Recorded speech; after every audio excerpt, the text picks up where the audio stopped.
Hello, Harmon Wiltz, Technical Agronomist, Technical Agronomist. I want to spend some time talking about soybeans with you today. Mainly want to, first of all, take a couple of minutes on some resources. The seed guide is what we kind of call the Bible of the seed, as far as it's got all the varieties in it and all the ratings and so forth. So that's the one piece. We then have supplemented that with a really nice document with the advantages on there, and then some management tips as well.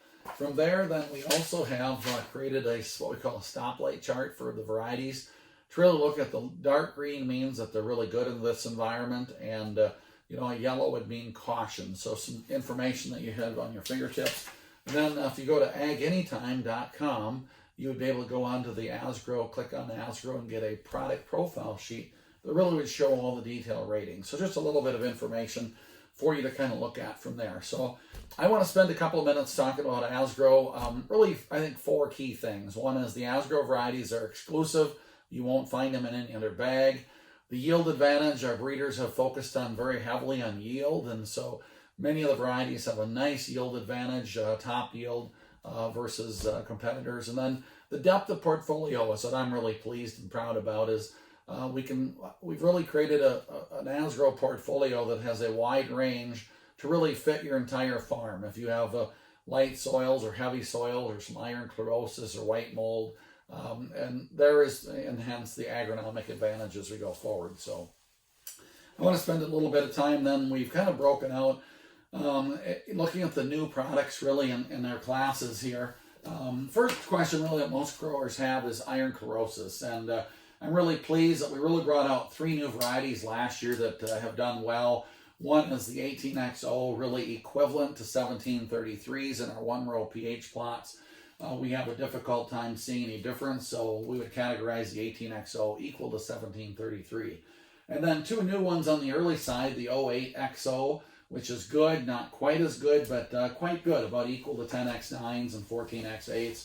And then also another new one, 14XO, in that category for iron chlorosis as well. So some real nice choices of the red are brand new ones, and then of course our current lineup that we have in there as well. Second major category really, as growers ask, is what about white mold, Harmon? And I'm really pleased in our new lineup this last year with the 08s and the 14s, bringing out 2 new varieties that have excellent standability, very good on white mold both. So really a good 1-2 punch kind of in that 08 and 1-4 maturity to look at as we go forward.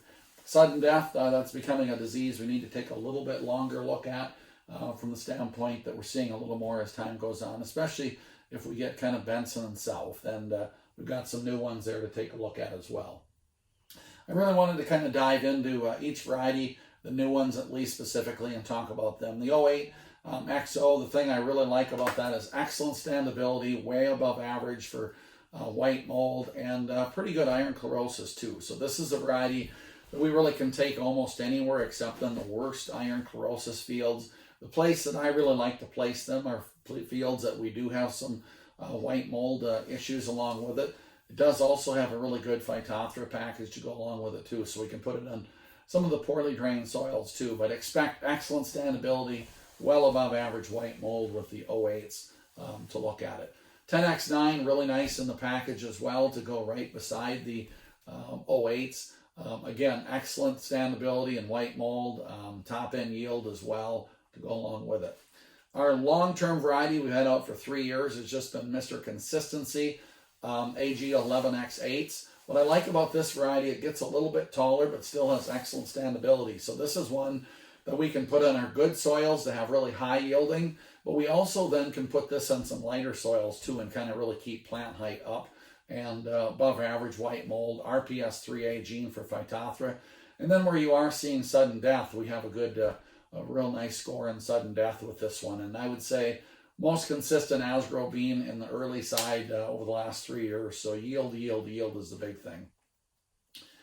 The other new one that I want to take a minute or two on is the 14XOs. A couple of things that I looked for last year is how does it compare in iron chlorosis? And in our 1-row pH plots, we found it really equivalent, dead equal to the 14X8s. So that's very good, equal to 1435s from a few years ago. So I think it's got some good IDC to go along with it. The most impressive part, though, is the white mold. We rated a 4, excellent white mold, and we rated very well for standability as well. So this variety has excellent standability, and it has very good white mold to go along with it. Plus, it's got the RPS3A gene to go with it as well. So from a placement standpoint, this is a really well-rounded variety. It can go in our heavy soils, light soils. We can put it where we're going to have some white mold. And it's above average for IDC as well. So wanted to give you a little background on some of the new Asgrow varieties to take a look at. If you have any further questions, please call your FSR, your dealer, or your technical agronomist. Thank you and have a fantastic day.